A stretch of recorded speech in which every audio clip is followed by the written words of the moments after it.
wala pa rin problema, no? So, ayan, kung wala ka pa na ito mga boss, ayan, i-click mo na lang yung link dyan sa comment section para makapag-register ka, para makasabay ka na dito kay Miss Connor mga boss, okay?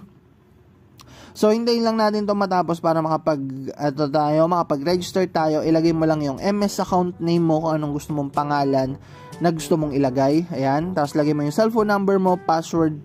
Then, get started, Miss Connor. Pindutin mo lang yung get started na nasa ibaba para makapag-register ka na. Then, mag-login na tayo. Ilagay lang natin dito yung cellphone number natin at saka yung password na gusto mo or yung ginawa mo. Tapos mag-login na ako, mag-login ka na rin, sabay na tayo. So pasok na tayo sa loob ni Miss Connor mga boss. Ayan. Napakaganda ng website nila, no? Talagang hindi siya putyo-putyo tulad ng iba na 1 week lang wala na, no? Ito sobrang detail niya talaga mga boss, no? Ito na yung mga makikita natin agad mga boss. Ayan. Ito na sa may machine, ito na yung